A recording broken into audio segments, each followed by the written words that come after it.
From sandboxranch.com, and today we'll make a custom 4-in-a-row game. I'll show you how I designed it all the way through the fabrication.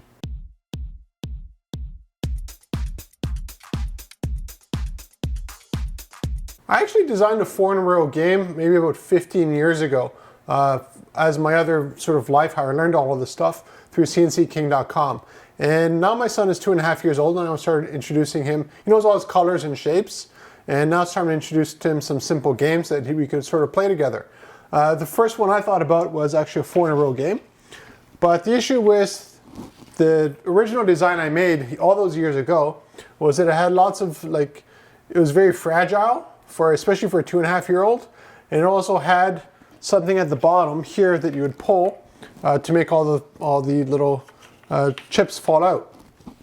The problem with that is that's the first thing that's going to be lost. And right away the game becomes useless because you have no way of holding the chips. So the design change I made this time around has made it a lot stronger. Everything is interlocked. The chips, you can see, move around a little bit more, so I gave a little bit of give because a child will not get everything perfect. There'll be a little bit of give here and there. But it's a solid piece. Now you might be wondering, how do I get the chips out? All you do is flip it around.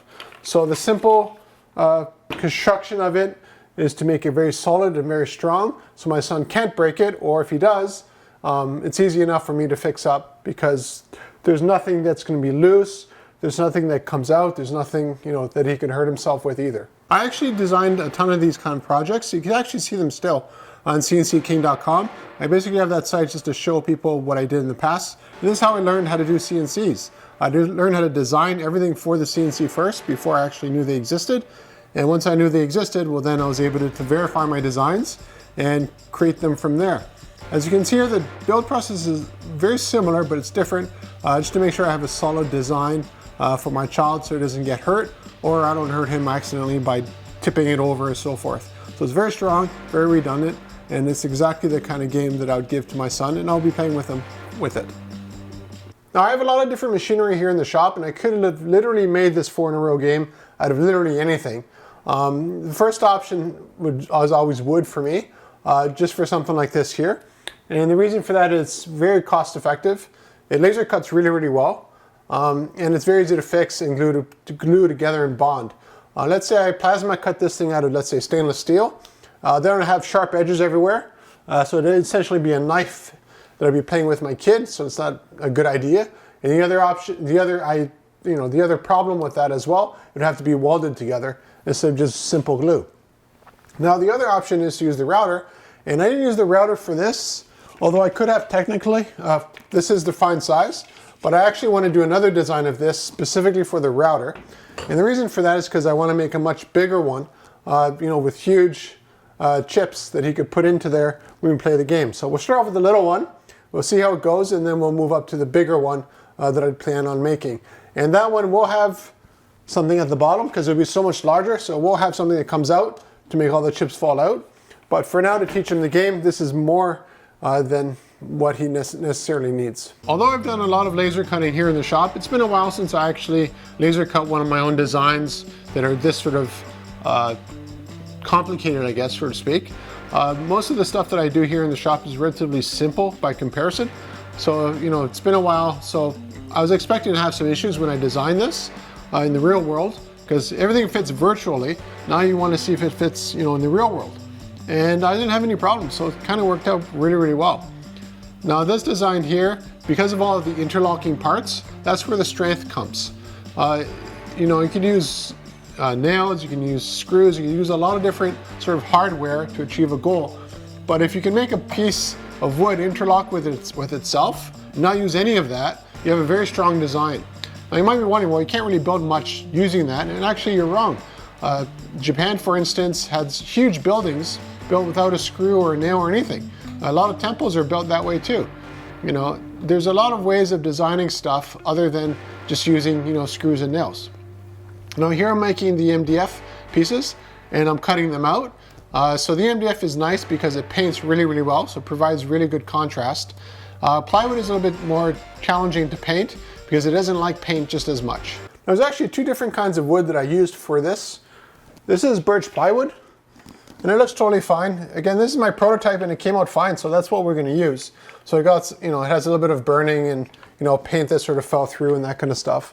The other little issue would be the poker chips. I call them poker chips, but color chips, whatever you want to call them. They're actually MDF. And the reason why I went with MDF is because I ran out of scrap plywood and I needed to make chips that went in here. And I happen to have plywood, or MDF, so it worked out perfectly. This is just spray paint, so spray paint white, spray paint red. And as you can see, the contrast is more than ample for this. The nice thing about MDF is it's very cost effective. I have a ton of it in the shop as well. So basically all of this was made just with scrap to test it out. And tomorrow I'll play around with Simon and we'll see how it goes. Now as you can see, this is looking a little bit rough. Again, it was my first prototype of this virtual design. And I wasn't sure if everything was going to work perfectly, and actually did. So it sort of worked out. When you actually buy the physical kit, you won't have all this smoke and stuff on it, unless you wanted it to. I'd actually mask both sides of it, so you have a really clean setup to use from. Although it doesn't matter, like that's the inside part. It doesn't really matter, nobody would notice it, but I notice it. If I'm just going to sell these things to people, I want them to have a nice clean product to work from. The nice thing about plywood is that it's relatively strong, so especially when you have the interlocking parts, you have a really good design.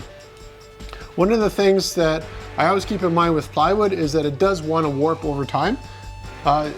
Just because it has different plies, it just tends to sort of do that for you. So what I prefer to do is have interlocking parts supporting it here and there. So as you can see where like the chip holes are, there's some pieces in the middle that are holding the plywood there. So I'm out of the game of selling digital files. I just can't deal with the technical support of millions of people with lasers and routers, all that kind of stuff, all having problems with, it's just a mess of an industry. So I don't do that anymore. So if you want to buy a physical kit, you can buy it on sandboxranch.com under the model kit section. I'll stick it somewhere that's very straightforward. Something to keep in mind is I've designed hundreds of these kind of things. So I'll be slowly releasing them on sandboxranch.com and testing them out with my kid. It's one good use for them. And the nice thing about these kind of things here is that I could send it to you actually assembled, or I could send it to you in pieces and you just sort of glue it together. If you wanted to have other material, let's say you're a welder and you want to have a fun welding job, we could totally make this out of literally anything, mild steel, stainless steel, whatever. It'd be a lot more work and it'd be kind of fun to do, but I won't do it for a son that's 2.5 years old because that's wicked overkill and it's just more headaches than it's worth. So if you're looking for custom kits like this, or you want something custom designed, go to sandboxranch.com. You can see all the information there and contact me from there.